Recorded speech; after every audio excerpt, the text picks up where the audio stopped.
estamos aqui, nosso Pod Bom já iniciando aqui em grande estilo, com muita energia boa. Isso. Nós estamos aprendendo nessa aula, né, Moisés?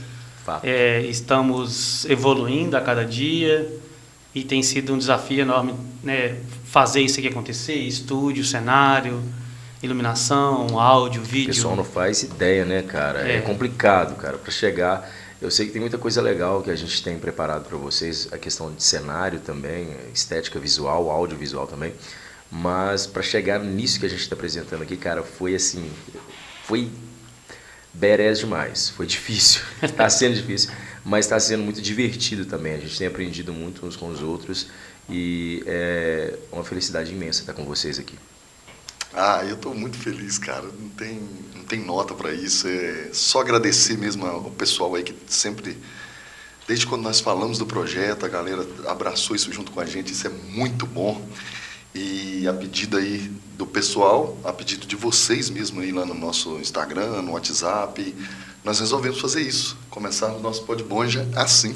Isso. Nós três, né? Nosso pessoal também. A gente não pode esquecer que pessoas chegaram para o Ricardo, tanto para o Saulo quanto para mim também, tipo assim, cara, por que vocês não fazem uma entrevista entre si? Porque o pessoal que conhece, às vezes conhece o Ricardo, não conhece o Saulo e não conhece você, e vice-versa, né? Correto. Eu entendo e eu achei uma ótima ideia, né? Acho que nós concordamos que seria uma ótima ideia, mas eu queria também agradecer a companhia de vocês. Como esse é o nosso primeiro, né? Eu acho que é também importante agradecer essa companhia. Vocês são grandes pessoas, mas também são grandes idiotas.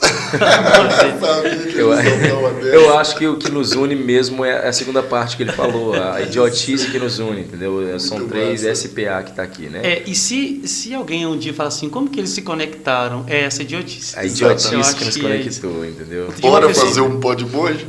Bora, vamos lá. Outro dia uma pessoa falou, mas como que vocês se uniram? Aí eu não consegui falar para a pessoa, porque eu acho que não seria adequado, né? Falar desse de maneira jeito. alguma, né? Mas eu fico pensando nisso sempre, assim. Eu acho que essa idiotice que às vezes pode ser julgada, assim, mas é uma brincadeira, né? O coração bom, a pureza da brincadeira, de querer ajudar, fazer o bem. Então, eu vou abrir aqui agradecendo. Na verdade, isso seria para o final, né? Mas já posso fazer isso. Agradecer mesmo. O programa é seu também. Não só a galera que... Obrigado. Não só a galera que pediu, a galera que abraçou com a gente, assim, né, virtualmente, vamos dizer assim, mas a galera que ajudou a gente fisicamente aqui. Então, assim, se você que está aí assistindo, sente que toca seu coração e você quer nos ajudar, eu acho que nós temos por favor, cara, grandes motivos para te fazer acreditar nesse nosso projeto. Então, nos procure da melhor forma possível. Algumas pessoas já manifestaram interesse. Verdade. A gente não teve tempo ainda, a gente tem que ser nós mesmos, por enquanto. Fato. Então, se você se interessar e quiser apoiar esse projeto, se quiser patrocinar esse projeto, a gente vai explicar em breve essa diferença entre ser um apoiador, entre ser um patrocinador. A gente precisa de crescer, né? Como todo recém-nascido precisa ser alimentado e precisa crescer. E tem um detalhe também, Ricardo, que a gente queria colocar, igual eu falei, estamos falando para vocês aqui, sobre a questão do estúdio, né? Da estética do estúdio e tal. A gente queria estar colocando aqui as fotos, né, das pessoas que a gente tiraram fotos com as pessoas também que têm nos ajudado, têm nos apoiado com doações para que isso venha acontecer, né? Tem apoiado a gente. Porém, por enquanto não está, mas a gente vai ter isso também futuramente, assim que a gente terminar aqui, quem sabe no próximo episódio a gente já vai conseguir dar esse espaço, que eu acho interessante, né? A gente dar esse mérito para as pessoas também, né? A gente tem uma frase que eu esqueci agora. Então é boa. É boa. Não, quando é boa a gente esquece. Né? Como as pessoas pediram, que é para a gente, né, entrevistar nós mesmos, então nós vamos começar. Fazer uma sabatina o nosso aqui, sabatinado, né? Que nós estávamos sozinhos, nós escolhemos o Ricardo, você é o primeiro. Eu queria votar em um deles, mas eu fui votado pelos dois já. É 2 contra 1. Me desclassificaram. É isso. Então, vamos lá, agora você pode poder falar à vontade. Por favor, para o pessoal que não conhece o Ricardo, ele vai se apresentar e vai falar um pouco de quem é o Ricardo. Cara, é difícil falar. Quando vocês me falaram que seria desse jeito, né, que nós faríamos desse jeito, eu fiquei pensando como seria. Mas eu acho que falar de mim, acho que é a parte mais difícil. Né? Porque falar do outro, por exemplo, eu sei falar muito bem do Moisés, como eu enxergo ele, sei falar do Saulo, como eu enxergo, mas falar de mim, às vezes, não é o que vocês enxergam. Vocês dois enxergam em mim, e às vezes não é o que as pessoas de fora enxergam em mim. Então, a primeira coisa que eu acho que é importante é que as pessoas de casa, elas que vai nos assistir, né, em casa, onde você quiser, fica à vontade. Mas é que você, se você não me conhece, eu acho que é importante você me dar um tempo para me conhecer. Então, espera acontecer isso daqui para você criar a sua própria visão sobre a minha versão. E para quem já me conhece, eu quero também dar um ponto de vista sobre como eu me acho, né, como eu me vejo aí. Isso. E, às vezes, quando a gente vai falar assim, quem eu sou? Eu gosto sempre de começar, quando eu estou num bate-papo, eu acho que aqui é assim, é um bate-papo. Eu acho que eu sou o 7º filho, eu sou o 7º? Eu sou o 7º filho de 9, uma família de 9 irmãos. E aí, tem uma teoria do 7º, numa hora eu vou contar essa teoria do 7º. Me contaram uma vez, eu tenho um outro irmão que ele acha que ele é o 7º, porque ele começa a contar em outra ordem. Entendi. Aí ele acha que... Vocês começam a brigar pelo número 7. Na verdade, quem era o 7, né? E esse 7 é uma irmã minha. Ah, sim. Ela já não está mais no meio da gente, assim. E, então, a gente discutia muito sobre quem que era o 7º, que tem uma teoria sobre recai no 7º e tal, mas acho que não é sobre isso. E eu falei do 7º porque eu sou pobre, eu ainda sou pobre. Eu sou pobre. E aí, como eu tive uma infância pobre, uma educação pobre, tem aquela característica da criatividade de ser pobre. Então, eu não estou aqui gourmetizando a pobreza, eu acho que não é isso. Mas pobre gourmet. O fato de ser pobre é uma coisa rica, assim, perfeito. Na educação. Sim, com certeza. Então, assim, eu sou o 7º, nós somos 5 meninos que nasceram meninos e 4 meninas que nasceram meninas. Sim. Só para deixar claro, né, para todos. Né? Aí. E aí, então... Desculpa, cara. Como eu tive uma infância muito rica e uma família pobre, eu tive que usar da criatividade, né, de muitas vezes. E às vezes um irmão vai te levar para pescar, para nadar, para pegar uma laranja do vizinho, sem avisar para o vizinho, e aquelas coisas. E às vezes você aprende também na rua. Então, minha infância foi uma infância muito rica, né, dizendo rica no sentido de ser não limitada, né, de não ser limitada. Às vezes, quem é rico, eu não conheço muita gente rica, na verdade é essa. Eu não sei muito bem definir riqueza, porque eu não conheço tanta gente rica, assim, não tenho contato com gente rica. Questão monetária. Não estou chamando vocês de pobre. Ele está falando questão monetária. Não, eu falo questão monetária. Conhecer, a gente até conhece. Existem os conceitos de riqueza, né? Então eu creio que ele está falando na questão monetária. Né? Tá. E assim, eu sou muito literal com relação a isso. A gente vai discutir muito sobre isso. E aí, então, eu sou esse cara, eu tive uma infância de nadar no rio, a enchente está vindo, vamos nadar. Vamos fazer uma represa lá no Corguinho, lá e tal. Muitos de nós demos sorte de estar vivo, na verdade, essas enchentes aí que a gente nadava. E arriscava, né, e tal. E isso trouxe um desejo de trabalhar muito cedo também, pelo fato de ser pobre. Então, eu fui guarda-mirim, aos 10 anos eu fui guarda-mirim. Aí eu trabalhei na farmácia do João Careca. Sim. Então, eu tinha uma... Eu fico o tempo todo rindo, porque eu estou lembrando. Você está lembrando de quê? Desculpa, cara. De quê que você está lembrando? Eu tive que tirar da pobreza, tá ligado? Tipo, eu vi nessa história sua, você tá falando de mim, cara. Então... Aí eu tô tentando aqui com você, mas não deu, desculpa. E aí, eu trabalhava de manhã, eu estudava de manhã na Guarda-Mirim, que a Guarda-Mirim é assim, né? Sim. Você tem que estudar de manhã, aí eu trabalhava à tarde, e quando eu saí do 5º ano... Continua. Não, ele é foda. Deixa eu desligar o microfone. Só um detalhe. Guarda-mirim... Não. Você não conhece, né? Você não conhece. Tinha em Bom Jesus do Gado, Guarda-mirim. Mas eu tô lembrando lá. Eu tô ligado que em Caratinga tem até hoje essa parada. Tem. A Guarda-Mirim é um pouco diferente. Não, quando eu trabalhava lá numa empresa, que eu conheci isso, né? Eu achei interessante. Porra, esse cara tá rindo, velho. É por causa da gourmetização do pobre. É isso que tá vendo.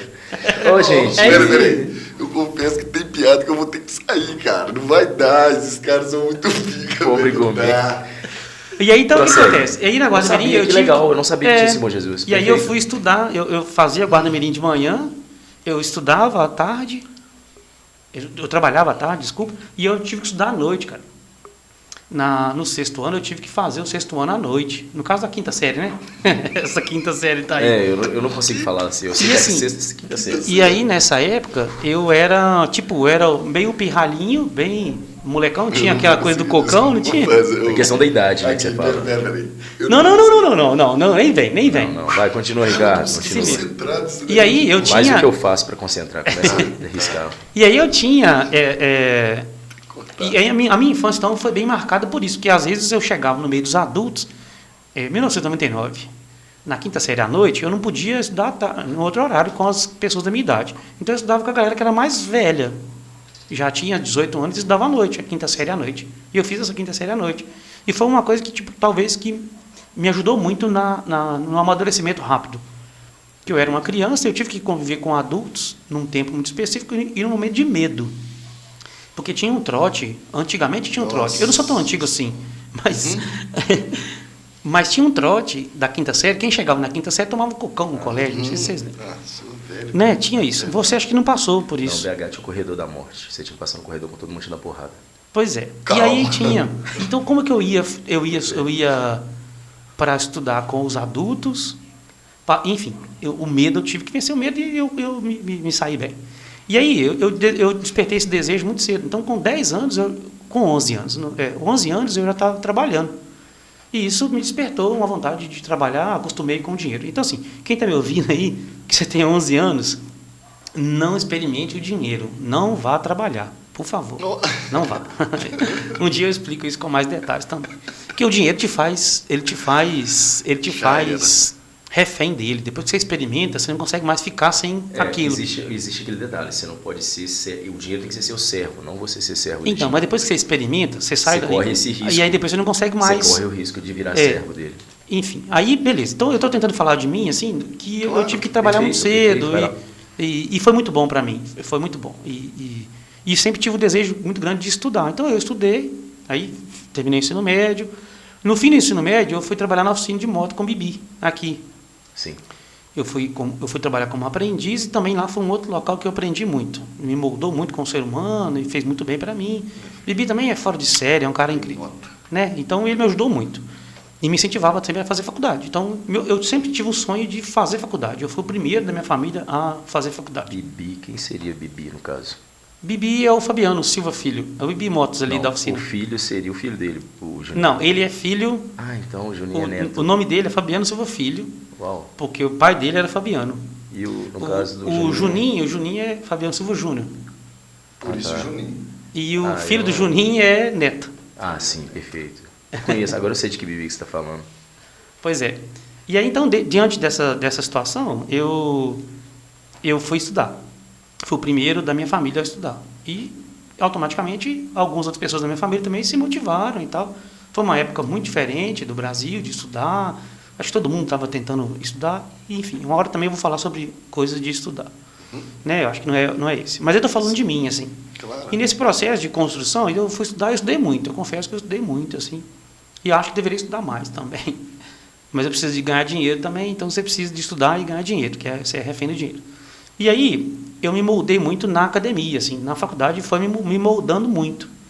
E nesse processo de estudo, aí eu fiz curso técnico, eu fiz o ensino médio, fiz curso técnico, fiz graduação, fiz pós-graduação e fiz mestrado. Eu não gosto muito de ficar falando sobre isso, porque eu acho que as pessoas comuns, elas não precisam ficar se desgastando com alguém que fica, eu sou isso, sou aquilo outro. Sim.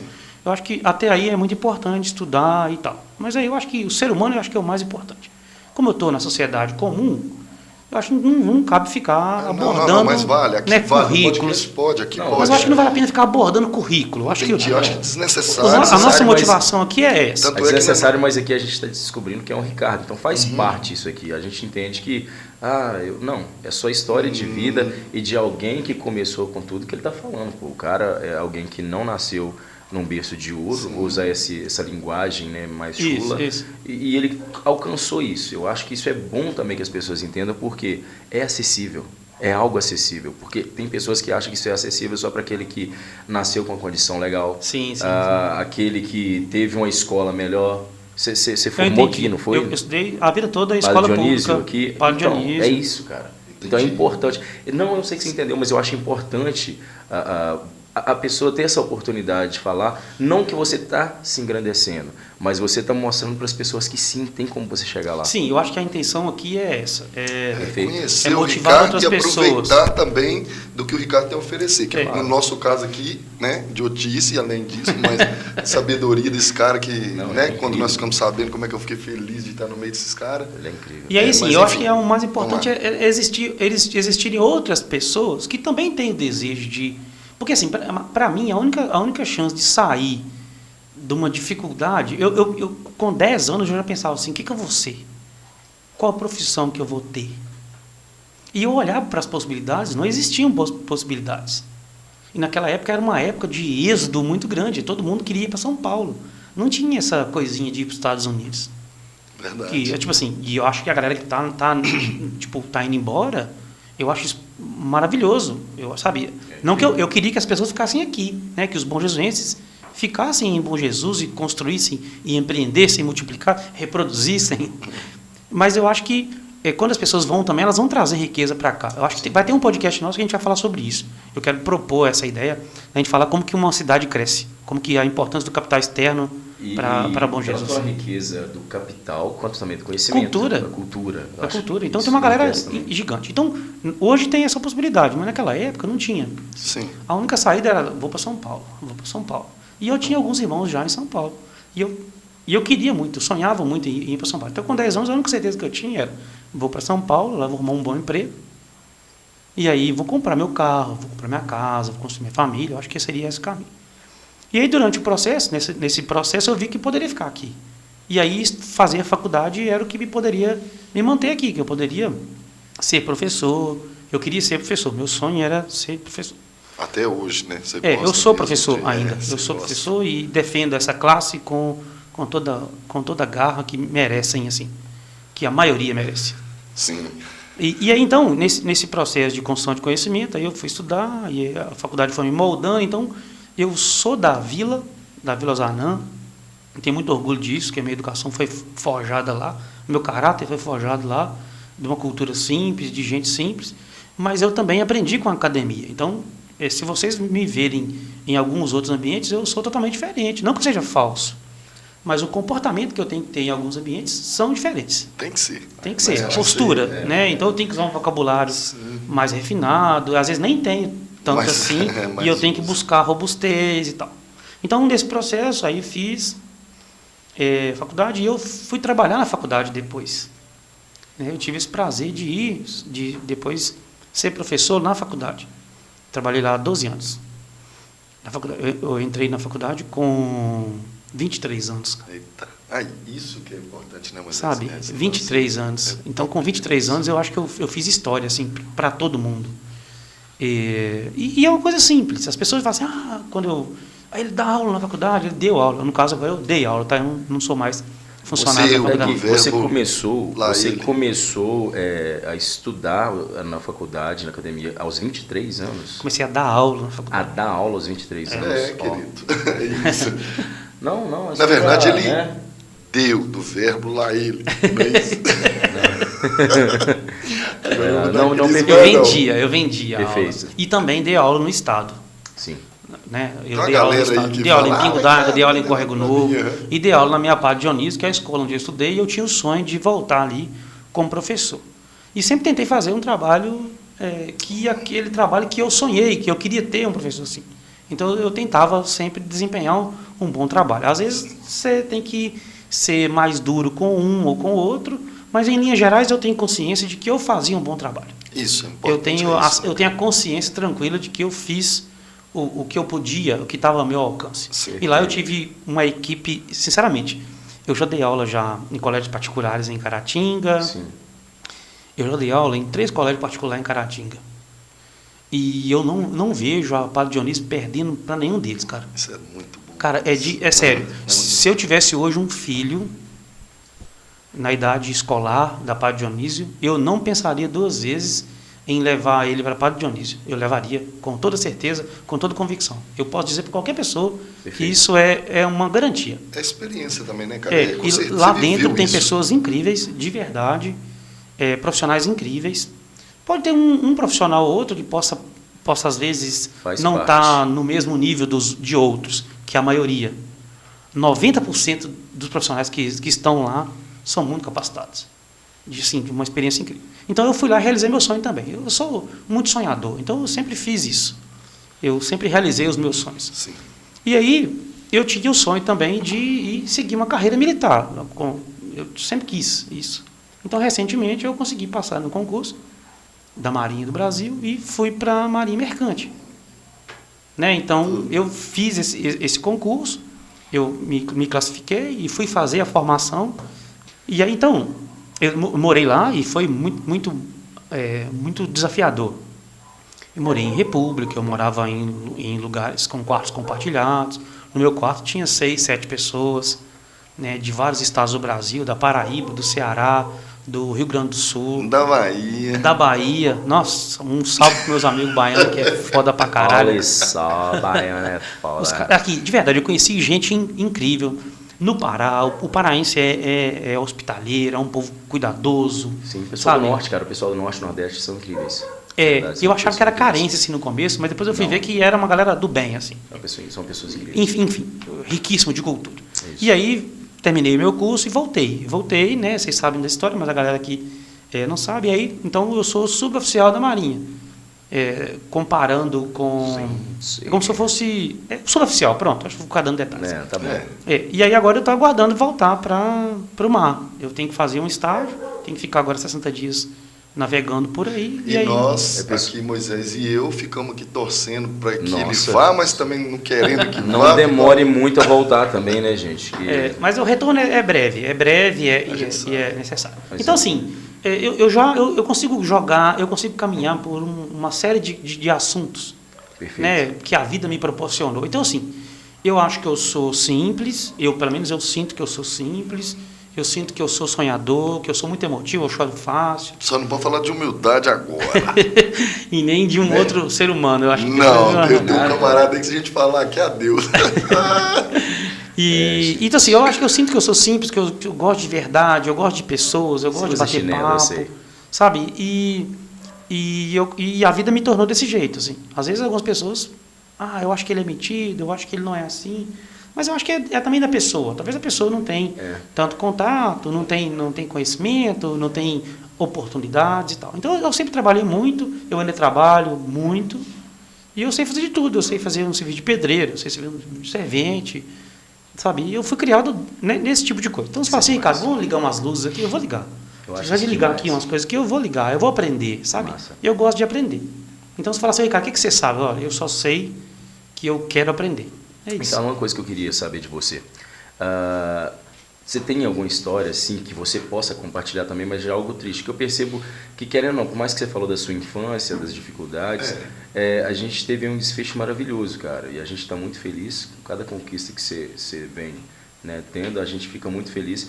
Mas e algum momento assim difícil, você viveu algum momento difícil? Já. É momentos que geralmente quando eu falo eu choro, mas eu vou tentar dessa vez segurar. Não chora, assim. não.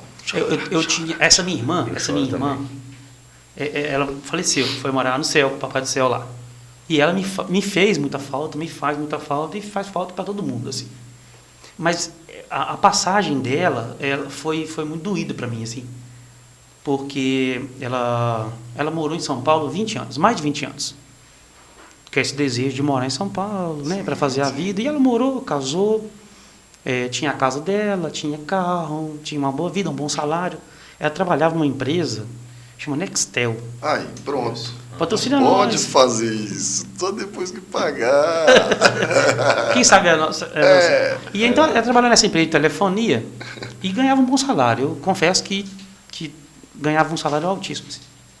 É plástico aqui embaixo. Sim. E aí ela tinha o sonho de morar na praia. E ela foi morar na praia. Largou tudo, largou o emprego, pediu... Não, foi uma época de acordos coletivos lá em São Paulo. E ela fez esses acordos, aí a empresa perguntou quem queria colocar o nome para a lista de acordos, de demissões. E ela colocou para fazer os acordos, pegar uma graninha e tal. Aí vendeu a casa, vendeu o carro, vendeu tudo. E nessa época, teve uma época que eu até comprei um carro dela. Nessa época dela vir para... E ela foi morar no Espírito Santo. E queria morar na praia. E aí realizou o sonho dela. E quando ela foi, ela ficou 2 anos. E aí, um belo dia, ela teve um aneurisma e faleceu. Apagou. Do nada, se apagou.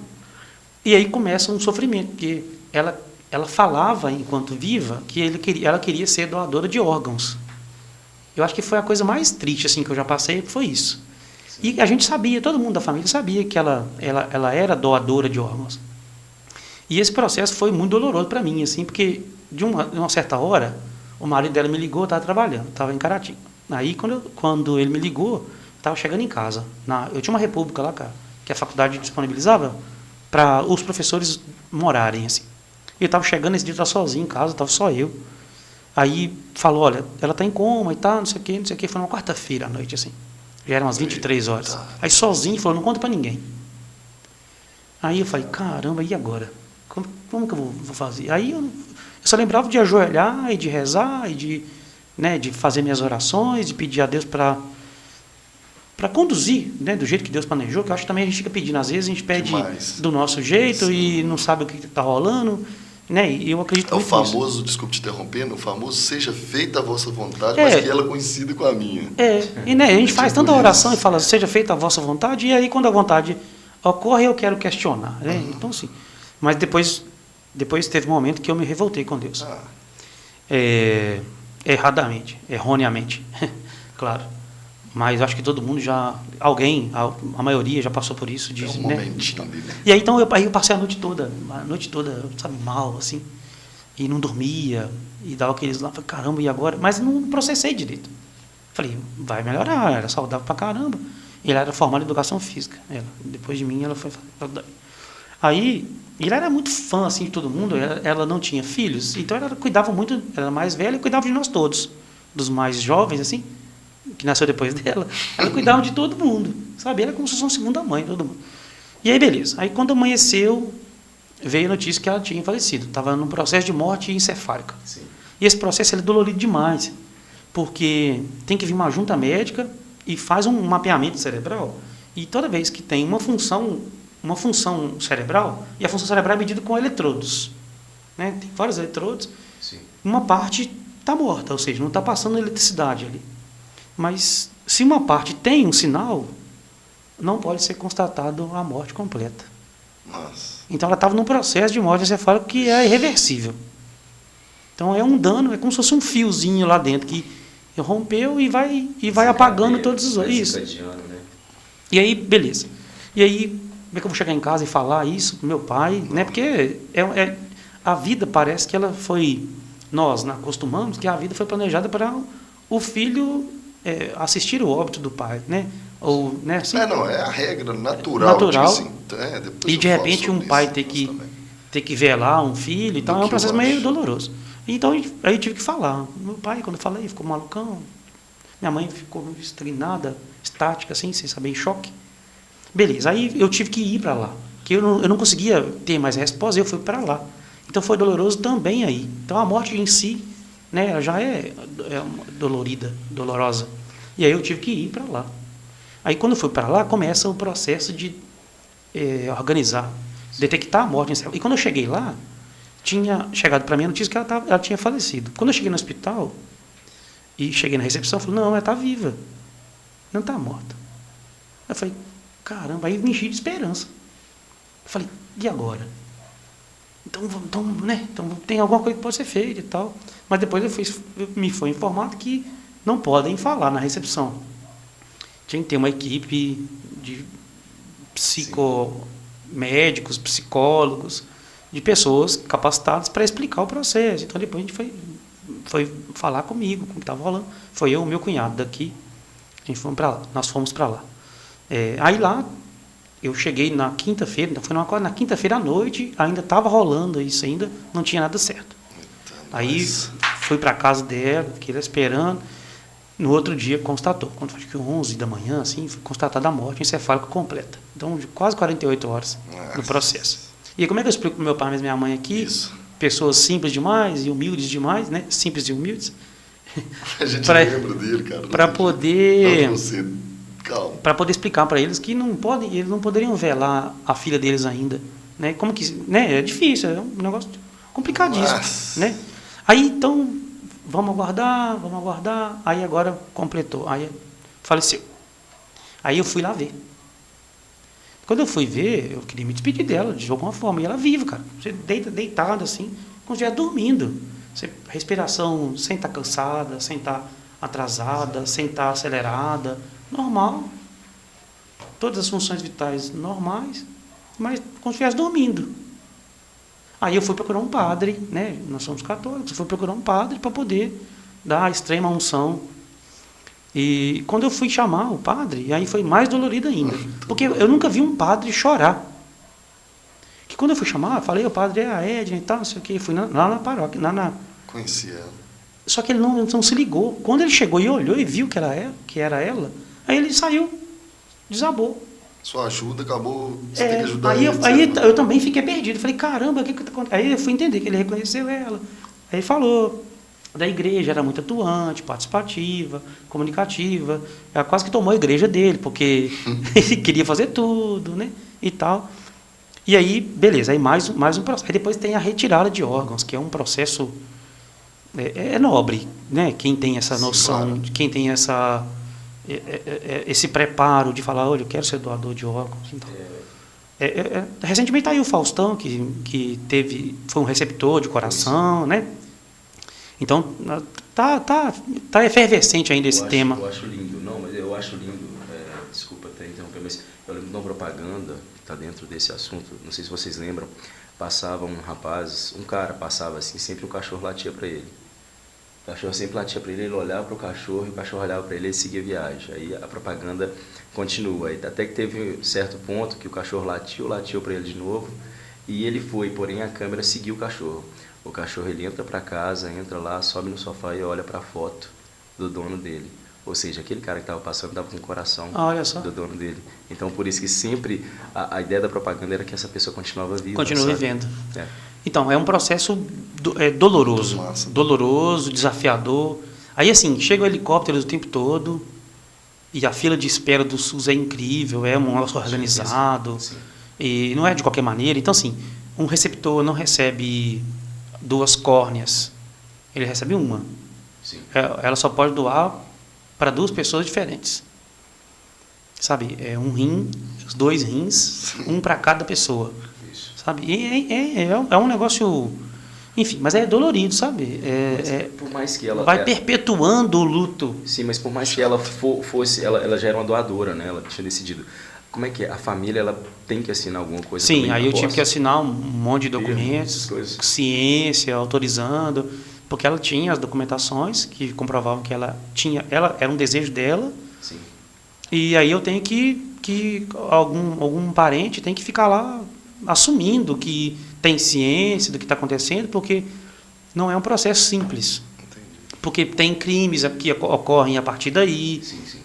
De venda de órgãos e tal, e aí a equipe, a junta médica, e é um processo assim, todo amparado, é uma junta médica, não é assim um único médico, que tem que participar. Imagina a dor, sabe, assim, a gente de fora, não passei por isso, essa situação, lógico que eu tive outras, que não vem ao caso, igual quem é o Saulo, quem é o Ricardo, né, eu perdi muito, eu tive muito disso, mas assim, só ouvindo você falar um pouco aí dessa situação, tentei me imaginar dentro, acho que, cara, é muito duro, né? Tipo assim, é uma coisa que eu nem te proponho a pensar. Você tem irmãos? Claro, não. Eu sabe, já fiz né? isso, calma. Eu acho que não é um exercício bom de se fazer, não é.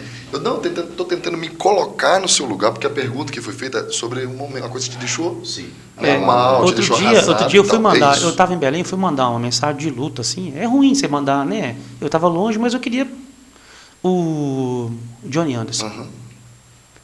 Quando ele faleceu. E aí fui conversar com o irmão dele, com o Douglas. Falei, cara, eu não consigo imaginar a dor que você está sentindo. Eu já passei por uma perda, mas a minha perda nunca vai ser igual à sua. Eu não consigo imaginar o que você está passando. Não tem como. Uma prima minha do Rio sempre fala isso, a dor é individual. Acho que é você. E tem gente que sofre, sabe? Assim, a gente sofre por coisa boba, claro. Às vezes você, né? Mas cada um no seu ali. E esse processo me marcou muito. Tem uma outra parte das histórias que eu não gosto de contar. Sim. E aí é a parte onde eu começo a saber, onde eu descubro. Minha irmã era assim, ela era sensacional, sabe? E a única coisa que eu prometi para ela no dia que eu fui despedir dela é que eu ia contar da história dela para o mundo. Então, toda vez que eu estou em algum lugar e eu preciso contar alguma história, falar de mim, eu abro um parênteses para contar da história dela, sabe? Porque ela era... Quando eu acho que ela viveu pouco, eu falo assim, ela trabalhou muito em São Paulo e... Você percebe que ela viveu mais que você. Né? Ela viveu assim, ela vivia a vida intensamente. Ela acordava às 6 horas da manhã, ia fazer hidroginástica, mandava vídeo, tipo, julho, cara, gelado. Tava lá na praia fazendo exercício, fazendo atividade física, falei, e aí, seus pobres, olha aqui, onde eu tô. E eu falava com ela assim, mas o que você vai fazer na praia? Você vai viver de quê? É a questão. Ela falou assim, não, eu não quero mais sobreviver, eu quero viver. Isso, a questão, eu acho que ela, não é que ela, mas eu falo que ela é uma pessoa que não focou em quantidade, mas sim qualidade, entende? E eu falava, mas como você vai trabalhar, como é que você vai ter renda? Ela falou, qualquer coisa que eu fizer, eu vou viver bem. Incrível. A vida que eu vivi em São Paulo, ela falou assim, em São Paulo eu ganho 10 vezes o que eu vou ganhar aqui. Mas o que eu vou viver aqui é 10 vezes mais valioso do que eu vou viver emÃo Paulo. Exatamente. Perfeito. Tem uma Qualidade. frase, eu ouvi uma frase no podcast, esse negócio de ficar vendo podcast para ver se aprende uma coisa. Não, eu fico sempre rindo no meio das coisas, para não ficar tão, né? Porque cada um tem, né? Tem história. Mas foi a primeira vez que eu contei essa história que eu não chorei. Você tá com nós, você sabia que em qualquer momento podia sair uma dessa que eu falei aqui. Se você chorasse, ia ser sacanagem, que eu ia chorar também. Ó, eu vi uma frase, uma mulher falando num podcast esses dias, né?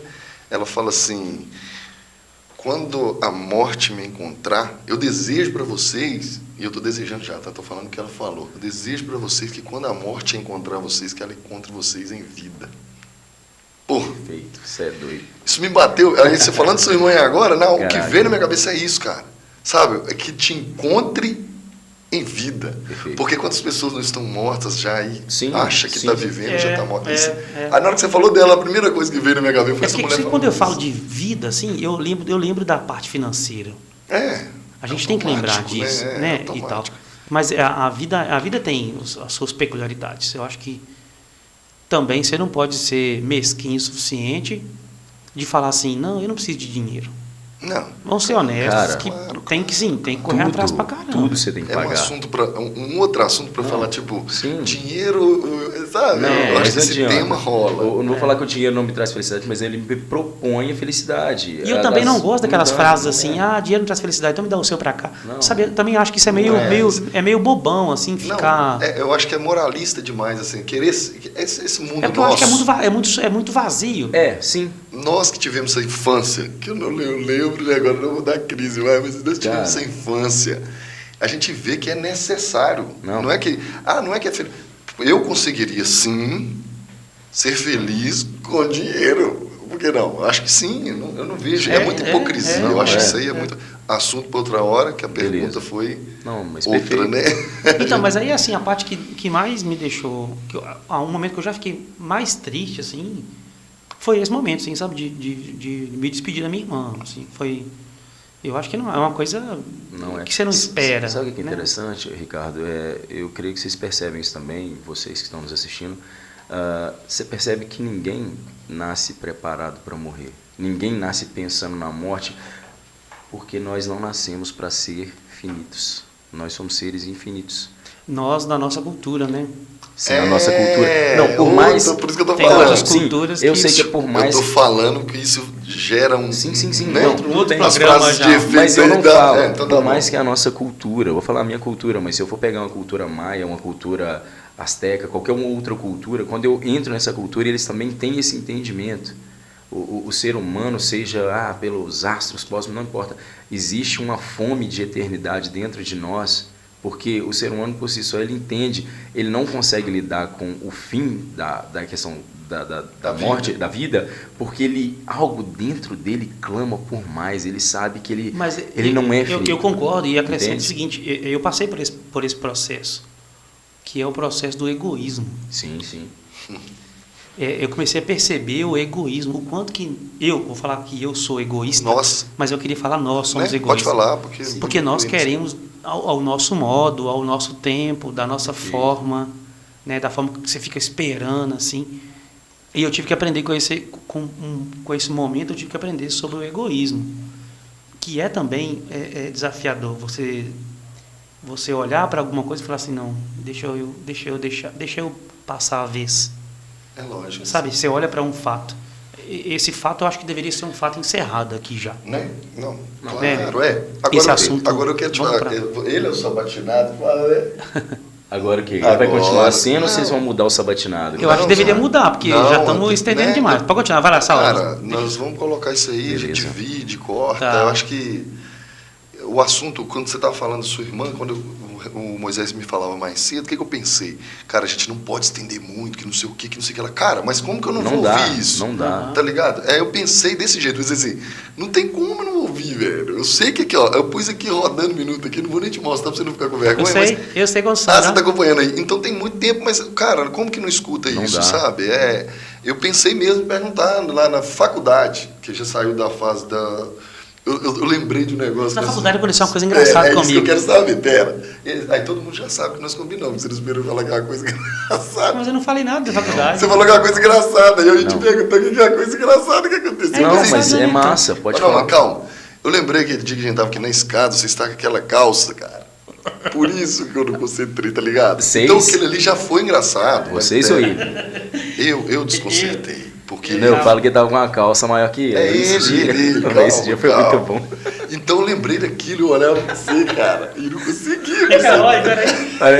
Parece quando o Chaves chegou na vila, você lembra que ele tava com a calça maior que ele? Eu tive que sair, que eu falei assim, eu vou ter que sair, eu ia ter que sair. Deus que... cara, sério, Deus sabe o que eu vontade de sair correndo, que me deu. Meu Deus. Ir lá pra piscina, juro, a piscina, tá ligado? Enfim. Agora é sério. Essa coisa engraçada, eu quero você contar uma coisa engraçada aí, né, que aconteceu com você na faculdade, por isso, porque na infância teve coisas muito engraçadas, eu sei disso, né, que momentos e tudo, só que depois que você entrou pra lá, quero que você conte uma história já de você lá na faculdade. Na faculdade eu acho que nem foi engraçado, assim, acho que foi mais constrangedora. Para você, no caso? Para mim. Eu quero. No meu primeiro dia de aula na faculdade, na verdade eu estou lembrando de 2 fatos aqui já. Tá, mas tu tem um dentro do outro, né? Tá, então pode. Pode. Eu lembro do meu primeiro dia de aula, foi na sala do Leonardo, o Léo, filho da Mara, filho do Sávio aqui. Tá sim. Foi meu primeiro dia de aula, ele, na engenharia civil, cara, de manhã.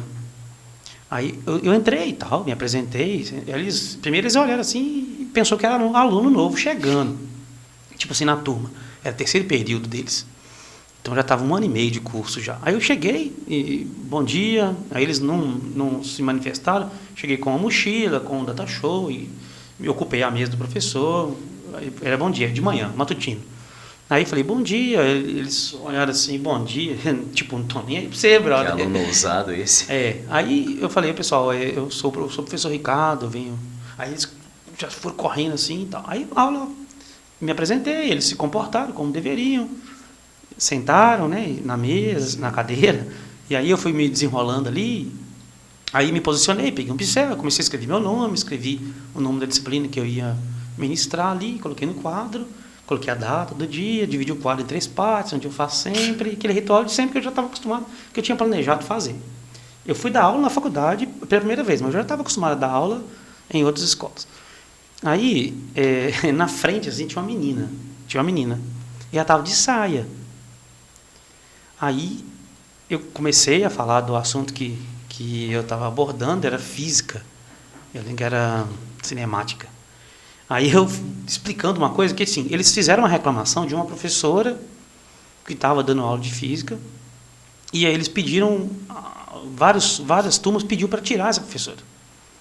Aí eu fui para substituí-la, e eu estava meio em fase de teste. Se eu continuasse, se eles se acalmassem, eu ia permanecer.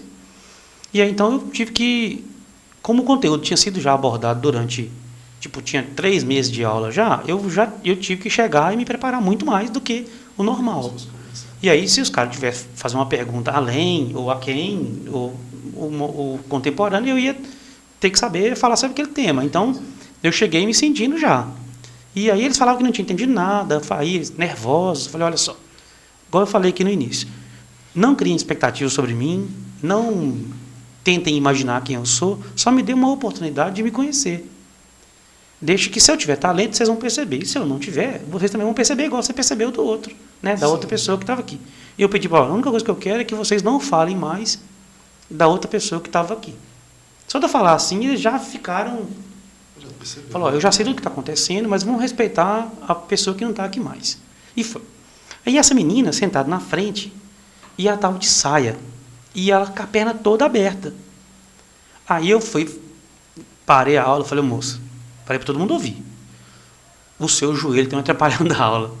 Quando eu falei assim, eu não sabia o que falar. Aí eu falei, moça, o seu... falei, o seu joelho está atrapalhando a aula. Falei para todo mundo ouvir, mas não falei, né? Aí uma parte da turma entendeu, igual agora aqui. Né? Você conseguiu entender, ou um demora mais para conectar. Aí... Não, eu entendi. Ele entendeu, né? Se eu piada foi para você. Não, eu sei, mas se eu rir, eu posso apanhar, entendeu? Então eu tenho que... Não, as meninas do grupo, brincadeira. Da igreja, eu vou falar assim que todo mundo entende. Brincadeira. Eu falo na cara, velho. Fecha as pernas, né, minha filha? Ajuda aí. Aí eu falei, eu faço assim, sabe? Porque assim... É meu jeito com as... na faculdade, às vezes, tem mais liberdade, são mais adultos, são pessoas mais maduras, né? Geralmente. E então essa moça, assim, aí eu sempre tinha que ter o cuidado. Às vezes elas... E não era por maldade, não, sabe? Aquela coisa que a pessoa fala assim, é verdade que tem aluno? Tem. É muito raro acontecer esse fato específico, é muito raro. Mas essa menina é porque ela era... Desligada mesmo. Desligada. E assim, ela é um amor de pessoa. Hoje, ela mora em São Paulo. Ela veio de São Paulo e hoje ela mora em São Paulo de novo. Mas é minha amiga até hoje. Mas ela é muito, sabe, assim, lerdinha. Com todo respeito, assim, claro. Desligada. E, sabe, sem aquela maldade, prevista. Claro, sabe? Conheço um monte. Aí esse foi um fato que eu lembro agora, mas tem vários. Uma hora eu vou lembrar e eu vou contar outros. E tem um que sempre aconteceu comigo umas 3 vezes. Que era toda vez que eu chegava na faculdade, o cara me barrava e não deixava entrar. Se trocava-se o segurança, o porteiro... Até te bloqueava de novo. Me bloqueava. Cadê sua carteirinha? Tinha que ver nas filas assim, da copiadora... que o professor tinha um atendimento. Sim. E os alunos têm um atendimento para cá. Aí depois até parou, acho que nem tem mais junto. Você manda e tem uma secretária que resolve e faz. Na verdade, um amigo meu que trabalha hoje na época que você dá, o William. Pois é. É a secretária. Aí é a secretária. Então, nessa época, aí você pegava e fazia tipo, cortei a fila. Mas não era que eu cortei a fila, eu estava no atendimento especial. Isso. Aí alguém, de vez em quando, alguém falava, seu fascista, seu petista, seu sulista, seu... Aí alguém ia lá se posicionava de alguma... Não com esses termos, né? Rapaz. Aí falava, não, eu sou professor. Aí eu tinha um desejo enorme de ter uma carteirinha, alguma coisa que... Falasse professor. Se identificasse, né? Sabe, um crachá, assim, porque era constrangedor. No começo eu gostava. Aí depois eu ficava chato, porque... Às vezes você fica... Eu achava massa quando a pessoa cobrava o direito dela, sabe? Sim, perfeito. Porque ela tá achando que é aluno e eu acho justo. Certíssimo. É feio quando se calam, assim, fica, não vou falar nada não. Né? Não vou me desgastar. Ele falava com o aluno assim, não, eu sou professor, e o aluno virava para ele, eu sou presidente da República. Era assim que acontecia. Entendeu? E o porteiro, se trocasse o porteiro, ele me barrava. Porque eu não, assim, os alunos ele têm a biometria para entrar. Tem as catracas. E professor não tinha crachá, não tinha... Era tipo conhecimento... Chegar e falar, conheço, entra. Ele já está acostumado com aquele rosto. Então, a gente era apresentado e tal. E lá era um lugar muito, muito familiar. Então, todo mundo conhecia todo mundo e tal. Rapaz, se trocasse o porteiro me barrava. E aí, o trabalho que dava para eu poder explicar. Não, eu sou professor. Chama o diretor lá, chama todo mundo. Liga para a Flávia, liga para o professor Alexandre. Não o Xandão, não. Alexandre Leitão. Não é Alexandre de Moraes, não. Aí liga para ele. Não, um abraço para o meu amigo Alexandre de Moraes. Um abraço. Com todo respeito. Mas enfim, é isso, cara. Esse é o Ricardo, gente. Rick Richards. É isso, eu sou o cara do bem, eu acho. Isso. Tinha um monte de outras perguntas para fazer para ele, mas eu acho que foi válido por causa... Quase uma hora que eu estou aqui já. Não interessa, mas o conteúdo... Isso, viu como é que a gente trata uns aos outros? Assim, fora não da interessa. Câmera, não interessa, cala a boca, tá ligado? Que ideia de bosta. Sabe por quê? Ideia de bosta. É porque Porque foi sensacional mesmo, cara. Acho que é isso. Ai, o nosso gente. Pod começou assim e nós vamos ouvir outras histórias que vão se assemelharem com a sua. Sim, eu acho que a intenção Acho que é isso essa aí mesmo, né? sim, É a gente contar para as pessoas sensacional. que nós somos simples e que cada um constrói a sua história. Cada pessoa aí, quem está assistindo, pode se identificar com uma das nossas histórias. Eu acho que não é Sim, só... só que na hora que eu for contar a minha, né? Tem muita gente que vai se identificar com aquilo, cara. Não é? Eu Acho conheço que várias legal. histórias. Uma menina mandou no chat lá do... Não sei se foi das nossas redes sociais, mandou lá e eu acabei entrando e vi a mensagem falando assim, não chamem o fulano não, porque não tem nenhum conteúdo. Cara, e na verdade, ela não conhece quem é que ela falou, assim como eu conheço. E esse cara que ela falou tem muito conteúdo. Eu acho que todo mundo de Bom Jesus do Galho tem sim... Todo mundo do mundo, na verdade, O tem Jesus do Galho não é uma história, cidade cara. comum. Isso aqui é uma fábrica de talento, cara. Velho, isso. sabe o que De que o mundo é? meme, de talento. De tudo que E as você pessoas imaginar. aqui são intensas.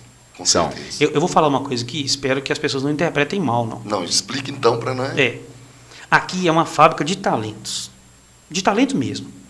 Se o cara quiser usar para o mal, ele vai ser o melhor dentro do critério mal. A galera daqui é muito intensa, cara. Você pode ver como politicamente. falando. Ah, não, pelo amor de Deus, assim, verdade. tá certo que tem um saudosismo, em toda cidade pequena tem a Tem, política tem, né, tem. pulsante. Mas você fala, por exemplo, com religião. A galera, tipo assim, o moleque chega na igreja, o moleque é uma expressão só, tá? Não estou xingando ninguém, não. Sim. Mas o menino chega na igreja, ele não quer só sentar e orar ou fazer a oração dele, não. Irmão. Ele quer quebrar a igreja, ele quer construir a igreja, ele quer construir, quer tocar, ele quer aparecer, Ele quer se sabe? expressar, né? Ele está cheio de coisa, ele está cheio de vida. Ele precisa de gritar, ele precisa de falar. Exatamente. E é o que acontecia na escola, muitas vezes a gente vê isso na escola. Sim. A escola, como ela tem as grades, né, ela tem ali o conteúdo a se passar, muitas vezes ela não dá espaço para o menino, para a menina gritar o que está dentro dele com tanta Sim. potência. Não é? Então, às vezes, ele na igreja, às vezes no campo de futebol, ele consegue gritar. É algo e ali que ele se sente isso. realizado. Eu vejo que é algo, tipo assim, desculpa até entrar nessa questão, mas eu vejo que é algo da nossa falha, é uma falha que nós temos em nosso país, assim como vários outros. Mas eu busco exemplo de país onde a escola ela estimula ao aluno a saber quem ele é, na questão,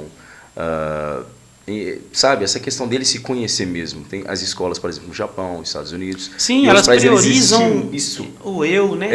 Ele quer saber quem é um aluno, porque seu. ali você tem várias oportunidades para você Ele- se descobrir ali, entende? Eu vejo que a nossa educação, ela meio que limita muito, então o aluno, muitas das vezes, ele pensa que ele só tem que seguir um caminho, entende? Mas é questão para outro momento. a gente fala Eu sobre acho que a gente vai desandando no assunto assim, mas acho válido essa Não, questão é do... construtivo, eu acho É muito claro, massa. não. É por isso que se chama podcast, né? Não é à toa que é um podcast, é um bate-papo, não é? A gente tem que falar mesmo de tudo. Muito obrigado a todo mundo que participou com a gente aí nesse Todos, bate-papo. todas e todes. Todes. Isso, e nós vamos fazer essas 3 entrevistas, os nossos cortes, e deixar bem claro para você que na hora que o convidado vier aqui, você também vai participar com a gente, vai ser Perfeito, ao vivo, né? vai ser ao vivo. É fazer ao vivo. É uma coisa... Isso aqui é algo mais só para a gente E assim, se apresentar nós para vocês. vamos mudando. Nos apresentar. Né? Isso daqui... Isso. Cenário e Tá conteúdo. Na verdade, nossa maior preocupação aqui seria o conteúdo. Por quê? Porque é isso que as pessoas precisam. O nosso projeto inicial era esse. Da voz, né? Dar Das voz às pessoas. pessoas, trazer conteúdo. Aquilo que foi hoje aqui foi conteúdo. Não é o projeto né? inicial, é o nosso projeto central. Central, Projeto exatamente. central, entendeu? A ideia... Não, mas cara, isso aqui vai acontecer demais. Eu li seu pensamento agora, sabe o que você falou aí? Vai se Maldito. fuder, Moisés. Caladíssimo. Maldito. É isso, galera. Foi um prazer Valeu, contar um esse pouco é de mim aqui. Ricardo Valeu. Botelho. Pode Com você. bom Já!